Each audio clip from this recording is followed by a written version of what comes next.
Steve Robbins here. Welcome to the Get It Done Guys Quick and Dirty Tips to Work Less and Do More. This is the second episode about how to start a job in an ongoing series of, two. In part one, we discovered that bosses have motivations. And since your boss is the person who will raise you to grand heights or condemn you to eternal workplace torment, you'd better understand what drives your boss and make sure you're fulfilling your boss's underlying motivation. There's a link in this episode's transcript to that prior episode. There's more to your job than simply fulfilling your boss's motivational needs, however. Yes, you need to make sure you're meeting your boss's needs, but you also need to manage their expectations. You need to communicate about what's important. When you're thinking about how to start a job, what could be more important than blaming, judging, and scapegoating? At home, we call it a family gathering. At work, we call it giving and receiving feedback. Most companies have an annual review policy where your boss, who's been given no training ever in how to evaluate another person's performance, judges you and tells you what you have to change for the upcoming year. It's like a codependent relationship, but you don't even get any nookie. The problem is that an annual review only comes once a year. If you start displeasing your boss, it might be 11 months before you find out. And then you'll find out by being passed over for promotion. Not good.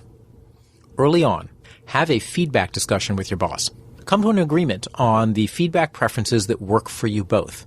How often do you like to receive feedback? How often do they like to give it?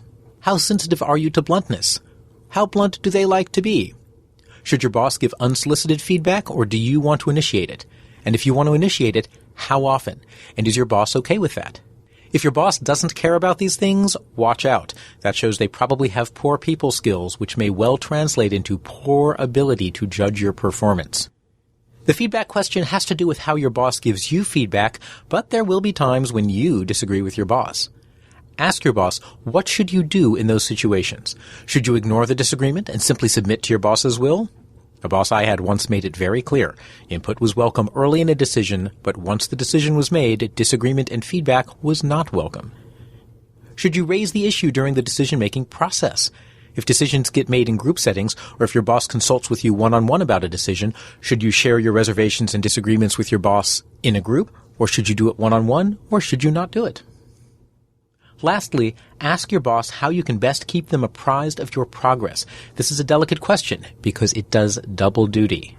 Yes, your boss may want to know about your progress, but more sneakily, you want your boss to know about your progress. You're essentially asking your boss how you can self-promote without being a jerk. There's a link in this episode's transcript to my episode on that very topic.